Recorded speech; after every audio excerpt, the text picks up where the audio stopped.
Mm. I mean, by that definition, then yes, women should lead. Like, why are we wrestling with this? Like, let me tell y'all, like, people fighting for leadership don't really know the cost of leadership. Let me be clear, right? That's why it's funny, this conversation, because if you're going to be honest, I can see why people don't want to lead. It's a lot of fucking responsibility, like a lot of weight on your shoulders. People are holding you accountable and responsible for a lot of different things, right?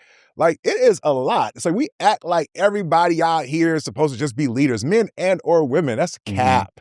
A lot of people can't even lead themselves. We have a shortage of leadership. But Jay, to your point about consistency, well, then who the fuck has been consistent? It has been Black women. So if we're going to say that, okay, there's reasons why Black men have not been consistent, okay, cool, right? And of course, we ain't talking about everybody, but who has been consistently showing up? Right? Whether it's the Democratic Party or maybe your local homeowners association. You get what I'm saying? Or student, parent-teacher meetings and shit like that. If we're talking about leadership is about consistency, then who else has been more consistent than Black women? Now, are they perfect? Absolutely not. But of course, part of that reason is some of them are shouldering the responsibility without us either. So you talk about, should Black men abdicate leadership? Well, my nigga, we've already in some ways abdicated leadership. It has started recently. I mean, niggas dipped, like, yo, I'm out. I ain't coming home no more. You dig what I'm saying? So this isn't a new thing, right? I feel like a lot of discontent comes from people not being settled in their own truths. You know what I'm saying? Brothers, I get it. People want you to lead, but maybe you don't want to. You know what I'm saying? And if that's you, why not find a woman who is willing to lead? I don't, because of ego, like, you can still be a man, you know what I'm saying? Even if she's telling you what to do. Shit, a lot of y'all who feel like men in your relationships are being told what to do anyway, right? Y'all tippy-toeing, y'all a man is a man, but you can't even tell her that you want some more head. Right? You can't do it. Or that you're not fully happy, or you're in the driveway waiting for 30 minutes before you walk into that home. Is that leadership then? You're still a man, right? Right? I'm just saying, so maybe it's time for brothers to get into their soft life, right? Right? Like, I mean, I feel like people got to find their match. Right? And if there's a lot of women who are out there owning homes, who got degrees, who are making money, right? Well, then, listen, sis, you ain't gonna find a better nigga because ain't that many of us out there. We're already married for real. Y'all don't want to be side pieces. So, logically speaking, then maybe you gotta get with a dude who's willing to fall into your program, right? And I know people think it's crazy for me to say that. But listen, if Oprah called me and was like, hey, Nick, what's happening? And I was on that type of time, I would follow fucking Oprah's program. Like, what time you want me back at the crib, Oprah? You know what I'm saying? Like, what we talking about? Because just like women say, the right kind of man will bring out that submission. Well, guess what? It works the same way. Is it the woman or the money? The right type of woman will bring out the submission in me too. Okay?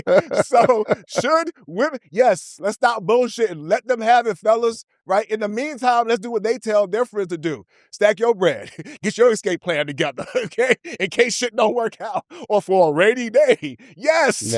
Yes. I advocate this 1,000%, okay? And for y'all brothers out there who still want to lead, hats off to you, okay? It's a thankless job. Continue to do you, my brother. Hold it down, okay? But we got to stop pretending like everybody is fucking leaders out here. And I'm letting y'all off the hook, okay? Tell it, no, I don't want to lead anymore. I'm tired.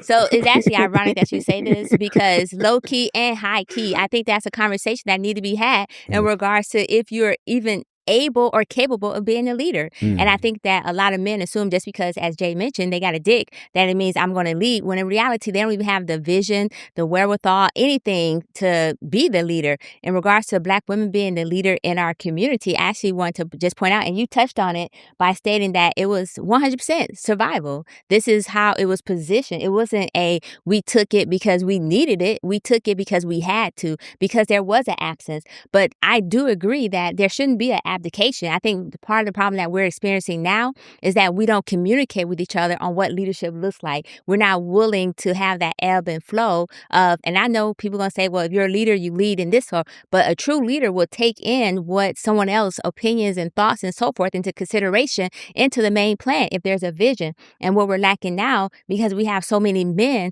who stated, oh, I'm just going to let you do you. I'm going to abdicate my responsibility. But that doesn't mean abdicate your responsibility to your child. yourself. It doesn't mean abdicate your responsibility to the community. It doesn't mean abdicate your responsibility, to yourself, as a matter of fact, because some of that leadership means bettering yourself. It may mean going back to school, even if that's not necessarily what you want to do, but it may mean doing things that make you better as a person. So the conversation shouldn't be about should Black women lead, because we've already been leading, but the conversation needs to be about should Black women and Black men learn how to actually work together now so that we can bring our community to another level, to a different point. Because if we continue on this path that we're currently on, then guess what? J. Edgar Hoover said it best. We already lost, because he said the biggest threat to the nation was Black unity. And you can't have unity if you're not willing to have some type of leadership within that community, be it from whoever is the capable person in that situation. I think part of leadership is knowing when to lead. You know what I mean? If I'm the best player on the basketball court, I know now, first off, I'm never the best player on the basketball court. Okay. 1,000 free throws. That's me all day. Other than that, just put me on the bench. But I would think theoretically, hypothetically, if I was the best player on the basketball court for my team, every play still can't run through me.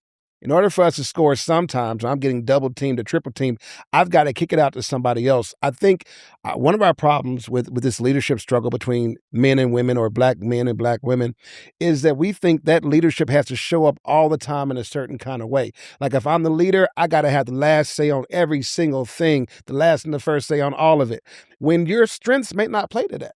You know, I think true leadership, whether it's a woman in charge or a man in charge, is looking at your team, recognizing your strengths and your weaknesses and the strengths and weaknesses of the people that you are teamed up with or whatever, that you are partnered with, and then allowing each other to lead in the spaces where, again, you have vision. And that's how you build legacy. You can't build legacy on chaos.